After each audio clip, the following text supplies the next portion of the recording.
Hello, beloveds.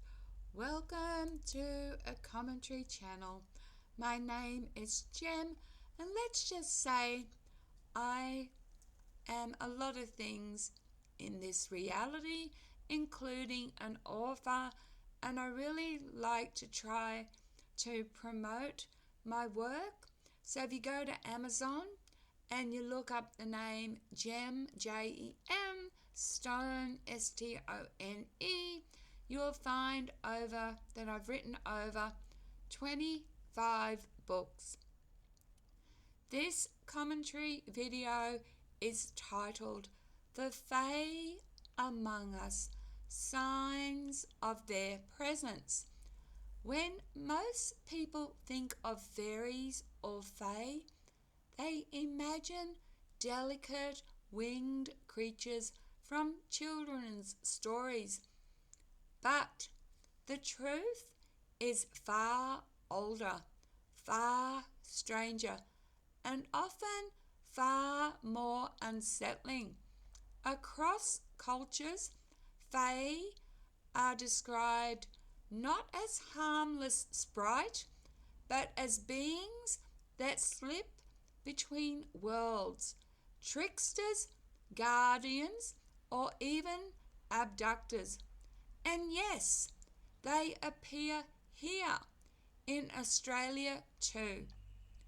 Back in the late 1980s, when I was living in Townsville, I had my own encounter.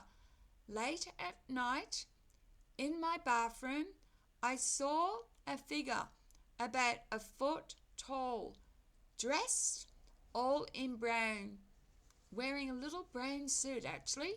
He stepped right out of the shower wall, walked across the room, and disappeared into the opposite wall.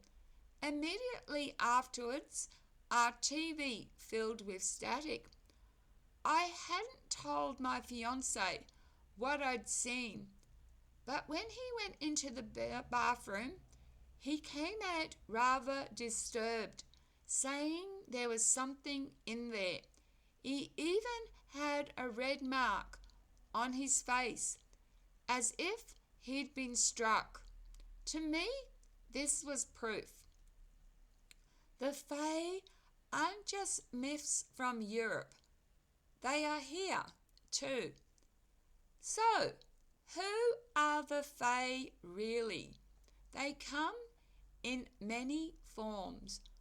Brownies or house Fae, sometimes often clothed in brown or earth tones, linked to homes, sometimes helpful, sometimes mischievous. I believe I saw a brownie. Then there are nature spirits, guardians of forests, rivers, or sacred sites. They may punish those who disrespect the land. Then there are tricksters, mischievous beings who enjoy confusing or frightening humans, leaving us unsure of what is real.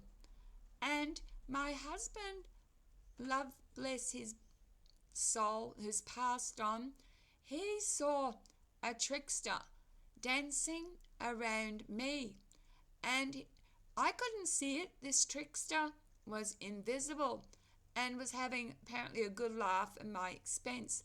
This was in around 2010. Because Rob has passed, I can't tell you the complete story. He just told me at the time there was this little,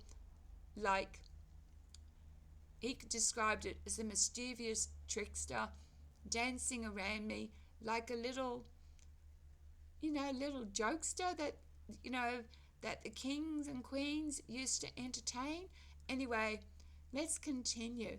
The other type of fae is gentry or good folk. These are taller, more powerful fae described in Celtic lore, often beautiful but dangerous, capable of enchanting or abducting humans. But how do you know if the Fae are near? People across the world report certain signs. Here are signs of Fae presence. Number 1 is static and electrical disturbances. Flickering lights, TVs going fussy, electronics draining. So like my brownie and the TV static.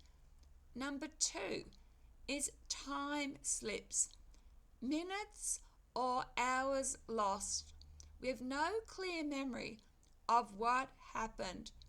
Number 3 is strange marks or bruises, red marks like the one that appeared on my fiance's face, or pressure marks on the body without explanation. Number 4 is vanishing figures, small shadows, movements in the corner of your eye, or figures that disappear into walls, trees, or just thin air. Number 5 is whispers or music, soft voices, laughter, or eerie music where no source exists. The Fae are not always malevolent, but they are not harmless either. They live by their own rules. They appear when they want, where they want, and they don't owe us explanation. So I'll leave you with this thought.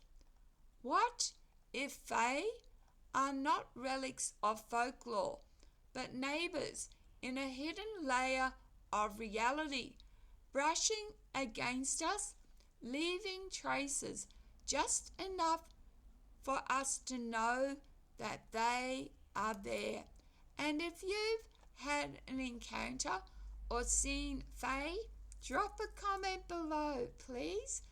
Please cherish every moment. Be kind to each other and into yourselves. Love, light, and blessings. Have a good one. Bye.